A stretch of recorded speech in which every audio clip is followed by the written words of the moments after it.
Metroid Fusion is different, and that's okay. Not every game in a series has to be the same. They don't have to all follow the same formula, theme, or anything really. What the designers creating the game come up with is the most important thing. The opposite is true as well. Not every game in a series has to be unique. So often we hear people bashing Assassin's Creed or Call of Duty for just being the same game every year, but at the end of the day, there has to be a reason for that, right? These games sell because what they do works, and that's what's most important. So what does all this have to do with Metroid Fusion? Well, like I said, Metroid Fusion is different, and that's okay.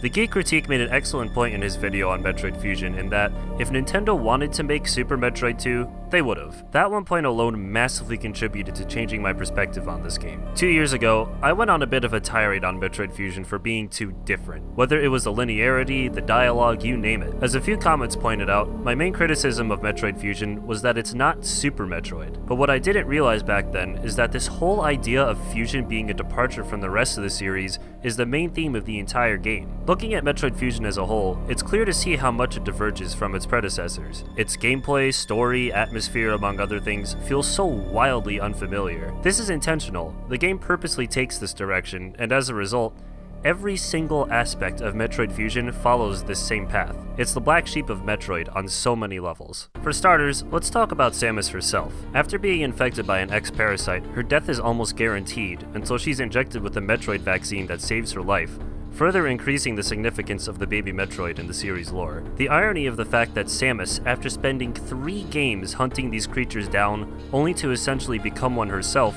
is hugely apparent here. This, along with her altered appearance, changes Samus forever. For me, one life ended, reborn as something different. Fans of the series up until this game's release might have resonated quite a bit with this line. Imagine, after waiting so many years in between Super Metroid and this game's release, that this is what you're met with.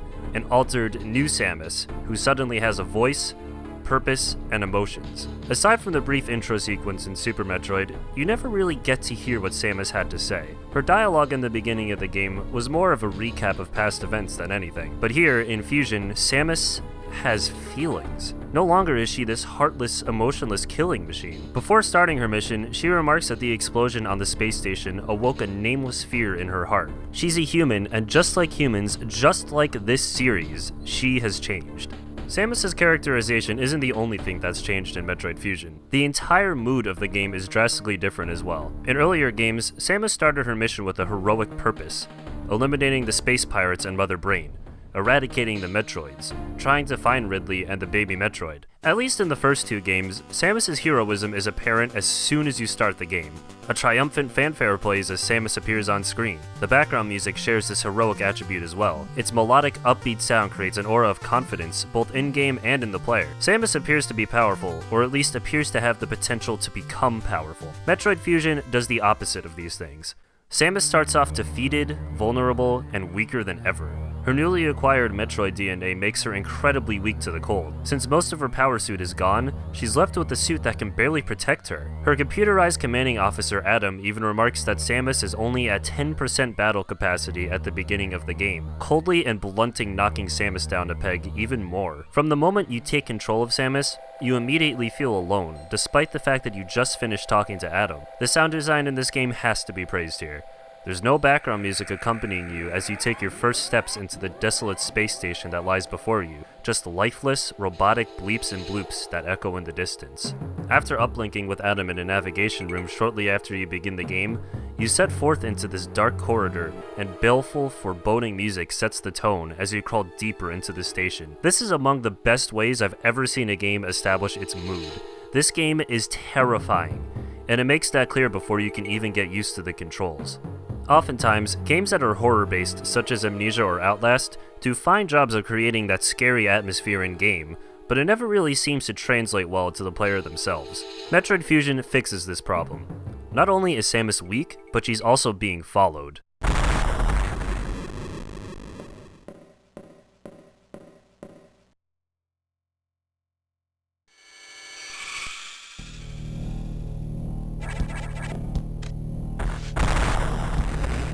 The SA-X is what remains of Samus's old power suit, brought to life by the X-parasites. It possesses all of Samus's most powerful abilities, and it stalks you throughout the entire game. It's so powerful that Adam tells Samus to simply run from it if she were to encounter it, and if you're foolish enough to try to fight it, it disposes of you in a blink of an eye. The SAX reminds the player of their place in the game. It has very real implications on the player.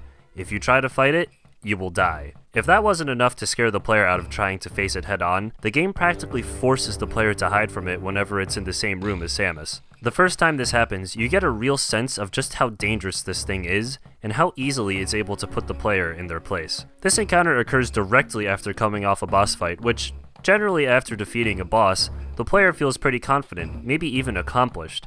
But this feeling doesn't last long. You drop down into a dimly lit room when the music stops and is replaced with this sinister, ominous soundscape. And then... heavy footsteps linger in the distance.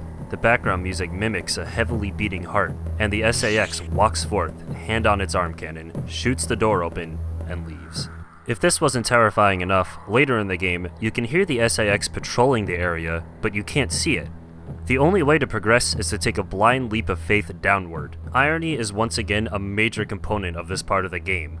The very embodiment of how powerful Samus used to be is hunting her down at all times. That is horror done right. This isn't even the only example of horror in Metroid Fusion. Take a look at some of the bosses. Yakuza is a huge flying spider that, after taking enough damage, loses its limbs and rapidly spins its head as it flies in zigzags across the room. Similarly, after taking enough damage, the aptly named Nightmare's mask falls off to reveal its hideous, grotesque face. If the SAX wasn't enough to scare you, the bosses will assuredly do so. The most obvious departure from series tradition Metroid Fusion makes is in its gameplay. Many people, myself included over 2 years ago, criticized the game for being too linear, when the games that came before it were barely linear at all. This goes back to what I said earlier about the Geek Critique's point that if Nintendo wanted to make Super Metroid 2, they would have. What we got was very obviously not that. And while so many people tried to make this out to be a bad thing, I can't help but disagree now.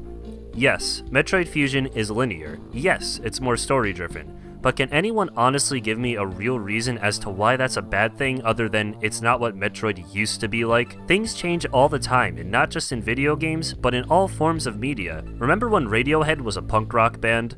Remember when people actually read physical books instead of ebooks? Change is inevitable. It affects everything and everyone. But because people are so adamant that things stay the same, they'll just as quickly reject something that's different as they will accept something that they're used to. And I'm not saying this as if I've never resisted change before. Of course I have. It's human nature to do so. But I find it so unfortunate that games like this are often overlooked because they're considered black sheep. I'm also not trying to talk like this game is underrated and everyone hates it. Lots of people love it, and that's great, but I think in a lot of areas, it's misunderstood. For one, let's start with the game's linear nature. The core of the gameplay is mission-based. Talk to Adam, receive your mission, accomplish said mission, and report back to Adam. At its core, that is what this game is. I made a pretty silly point in my original video on this game saying that I thought the system was bad and that it didn't work. It only dawned on me when I was almost done writing its script that I realized a huge reason this system probably even exists is because this game is on a handheld console. I treated this point as an afterthought instead of doing my due diligence and fixing my script to reflect that. Even in segments where it feels like you're simply traveling from point A to point B, the journey never feels that way. You're never given a direct path to where you're supposed to go. There's even several parts of the game where you have to leave the given map in order to progress. Metroid Fusion, despite its linearity, never gives the player a straight shot. It never feels like the game is insulting your intelligence. By that same token, the game also never quite lets you outsmart it. Super Metroid is the prime example of a game that the developers intentionally let the player break, or at least gave them the tools to do so. Metroid Fusion does not offer that kind of opportunity. Some might say that's a good thing, others might say it's bad, but I have no opinion on this. Not every game has to be as breakable as Super Metroid.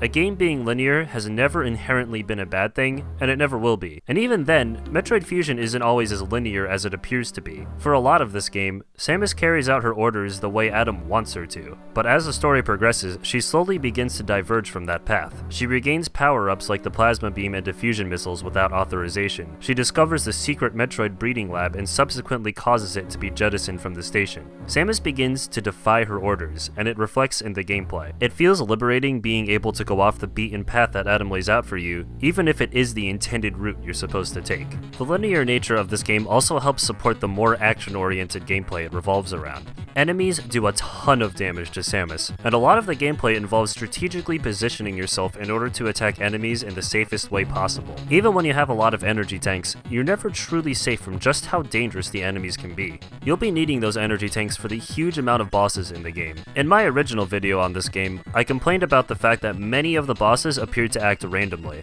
While I still think that's mostly true, the randomness can be worked around. For example, Samus, a boss I originally complained about, gives you plenty of time to react to its forms of movement. The only boss I could really say is a little unfair is Ridley. His movement is completely sporadic, and can be difficult to fight against, especially considering there isn't much room to move around. The strikingly large amount of bosses in Metroid Fusion gives the game a unique take on Metroid that other games in the series don't have. It's able to provide an experience that takes a unique spin on the Metroid formula. All throughout the exploration segments of the game, you're constantly prepping for the next boss, and the game can instill a bit of anxiety into the player. Metroid Fusion is a very difficult game, thanks in large part to its focus on action and tough-as-nails bosses that challenge players to utilize every skill they've acquired during the course of the game. The other major reason why this mission-based system exists is because Metroid Fusion is a story-driven experience. A comment on my original video on this game made a great point about the fact that unlike other Metroid games where the mood generally stays the same throughout, Metroid Fusion has a dynamic mood, one that's constantly changing. I think that's really neat. This is reflected in the world itself in that many sectors in the space station evolve as the story progresses. When leaving Sector 2 for the first time, you'll find several cocoons littered about, which hatch into more powerful enemies later on. On your first run through Sector 5, you'll see a huge shadowy figure flying around in the background. You might not think much of it until it's revealed that it's actually Nightmare and that it's broken out. Revisiting Sector 5 will reveal that it's been totally destroyed by the Nightmare. A more subtle change is that after defeating Ridley, you'll see what appears to be Metroid's shedded skin in a few rooms in Sector 1, which are implied to have belonged to the Omega Metroid you fight at the end of the game. Probably the coolest minor detail is that after getting the Varia suit, the Ice X-Parasites that once loved to attack Samus now run away from her, knowing that she'll no longer be harmed if she absorbs them. Metroid Fusion is filled with these great little details that make it feel that much more alive. Its world is ever-changing and dynamic, and that's a huge aspect that sets it apart from all other Metroid games. But despite all this, despite the fact that Metroid Fusion so adamantly goes out of its way to be different, it's still at the end of the day undeniably a Metroid game first and foremost. It still has that unmistakable Metroid soul, the soul that's apparent in the games preceding it and all the games following it.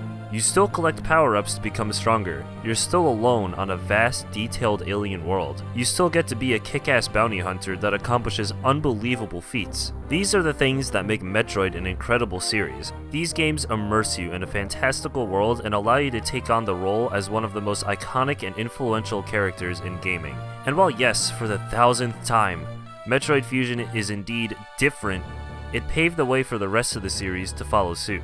Metroid Prime was hated at first, but it turned out to be one of the most critically acclaimed games of all time, and went on to produce 2 more sequels. These games took Metroid in another new, uncharted direction that never would have been explored were it not for the desire to change. It's that desire to change that is responsible for making Metroid what it is today, and it all started with a black sheep.